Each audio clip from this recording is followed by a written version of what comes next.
Ya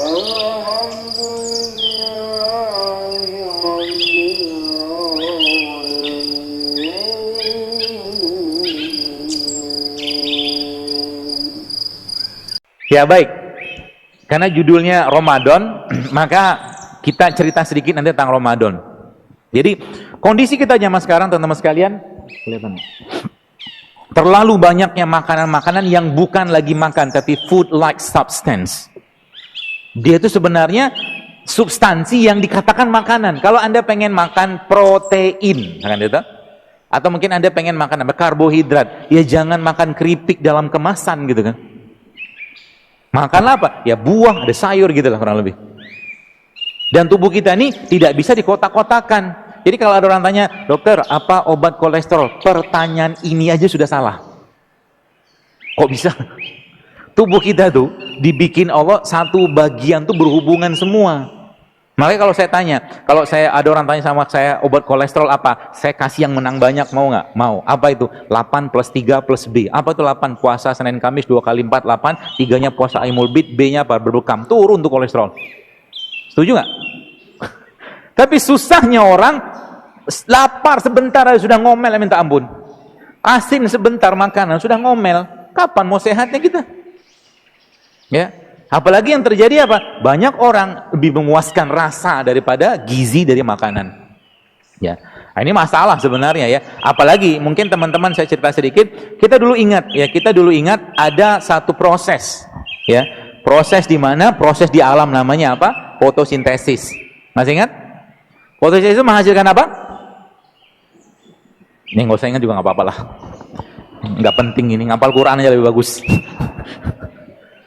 Fotosintesis akan menghasilkan oksigen, kan gitu. Ada cahaya, ada hidrogen transfer, ada elektron, semua ada energi. Yang akan dapat energinya siapa? Nih, beliau ini. Di sini ada energinya matahari, di sini ada nutrisinya tanah. Paham ya? Dan saya tanya, manusia diciptakan Allah dari apa? Dari tanah, baru ingat. Apa? Sudah lama ingatnya, cuma lupa. Ya. Kalau udah lama ingatnya, maka kembalikan unsurnya pada tanah. Itu sebabnya gini. Saya kasih tahu sedikit. Sains hanya menjelaskan. Sains itu hanya menjelaskan. Apa-apa yang Allah sampaikan dalam Al-Quran dan hadis itu pasti mutlak benar.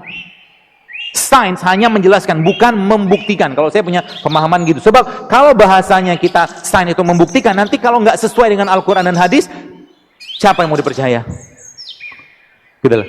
Misalkan Nabi katakan, Asyifa'u fi salasatin syarbatil asal. Madu itu, kesembuhan itu ada pada madu. Maka dalam madu ada kesembuhan yang Allah dan Rasul janjikan.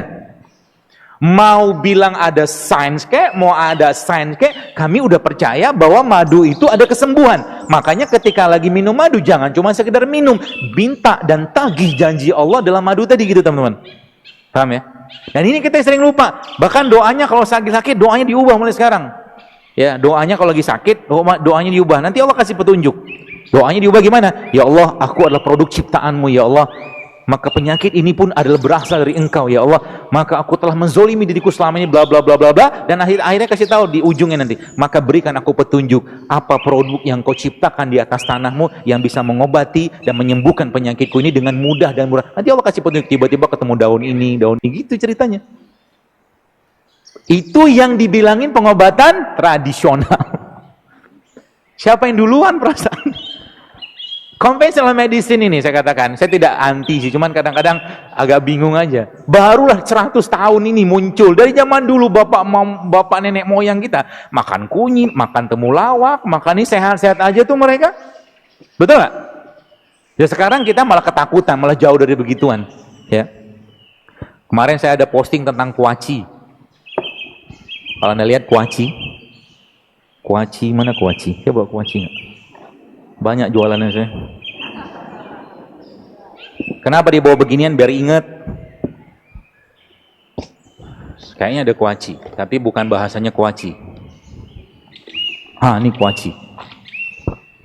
Kuaci itu kan biji bunga matahari kan? Oh bukan ini berarti.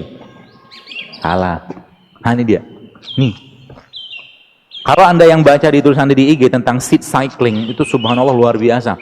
Ya, kenapa luar biasa? Karena dalam dua benda ini ada estrogen, ada progesteronnya. Dalam dua benda ini. Dan yang luar biasa lagi apa? Saya kasih tips awal dulu. Nanti Ramadannya kita bahas setelah ini. Teman-teman mungkin bukan pernah. Nggak pernah juga nggak apa-apa sih.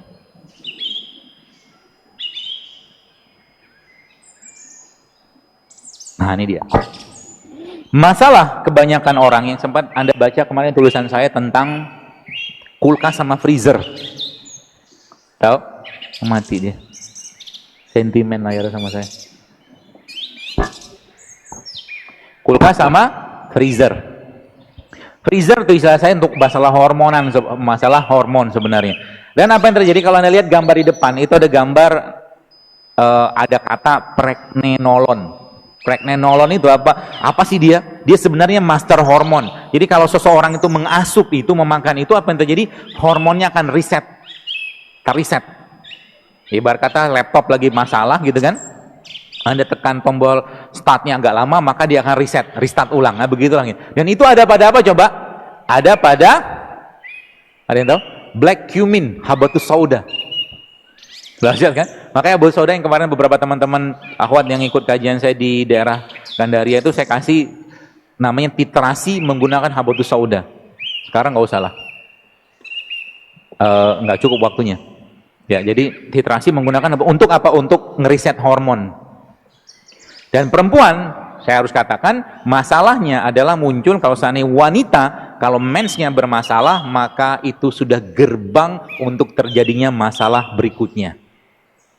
Jadi kalau wanita sudah mensnya bermasalah, ya maka muncul masalah berikutnya. Laki-laki ada nggak? Banyak. Tenang aja, jangan senang duluan. Banyak masalahnya. Laki-laki, apa yang terjadi? Lack of testosterone. Lack of testosterone, kurang testosterone, maka lack of leadership. Zaman dulu laki-laki gagah perkasa, zaman sekarang sama istri aja takut, misalkan gitulah. Speak up sedikit nggak berani gitu kan. Gara-gara apa? Gara-gara kebanyakan estrogen atau senoestrogen. Dari mana itu? Mau dikasih tahu? Mau apa enggak? Nah, jawablah sedikit. Banyak di mana? Di kedelai. Itu yang pertama, belum selesai. Hal lagi, dia akan merusak. Nih, saya kasih tahu. Jadi kalau teman-teman lihat gambar ini, mungkin Anda akan berpikir ulang untuk makan produk ini. Apa ini? Mana dia ya? Nih.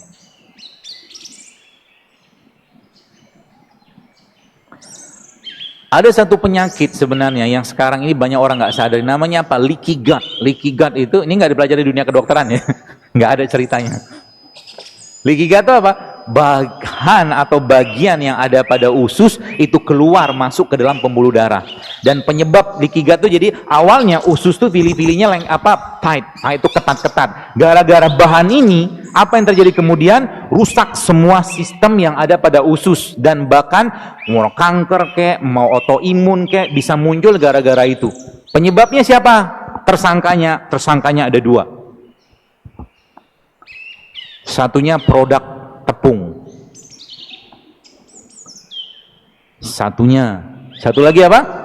Produk berbasiskan susu. Tersangkanya tuh. Jadi Anda yang masih suka makan gorengan, ikan digoreng tuh. Belum lagi lemak transnya ya.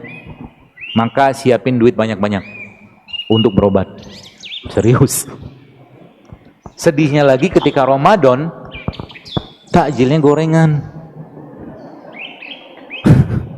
Kapan kita mau sehat nih badan gitu kan? Boro-boro mau tarawih 23 rakaat, 11 rakaat, 2 rakaat pertama udah ngantuk. Isinya badannya karbo semua. Belum lagi cerita ketika buka dikasih apa? Teh manis. Gula pasir musuh selanjutnya di usus. La ilaha illallah. Saya kemarin udah ngomong satu masjid, saya bilang sama DKM yang saya bilang, coba diganti itu. Diganti apa? Baik, saya kasih tips kepada Anda. Ya. Tipsnya apa? Kita ikutin bagaimana Nabi. Nabi kita itu berbuka pasti sudah tahu lah ya, pakai rutop, pakai tamar, pakai air gitu kan. Nah, tapi yang jadi masalah adalah badannya itu tuh yang jadi masalah buat kita. Oke, makan kurma buat batalin puasa, habis itu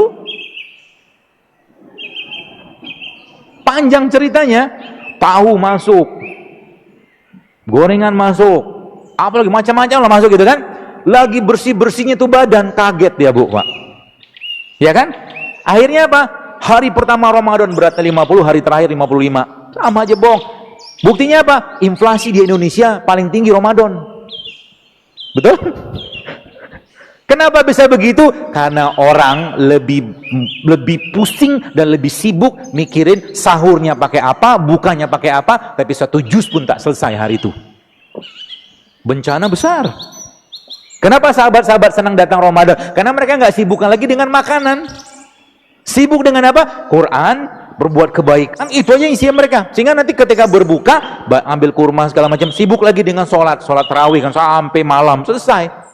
Sahur nanti makan lagi, makannya paling kurma 3 butir, 5 butir, minum 1 sendok madu, ya, lalu minum air, lalu berdoa, ya Allah cukupkan badanku hari dengan apa yang kumakan sehingga aku bisa beribadah optimal, selesai. Makanya dalam Islam bahasanya apa? Ususnya kita itu satu makanan kita untuk 7 usus, karena berkah makanannya. Paham? Ya. So kapan mau berubah? Apalagi bulan Ramadan mau datang teman-teman sekalian, ya. Nah nanti Ramadan ini kita jadikan momen untuk berubah.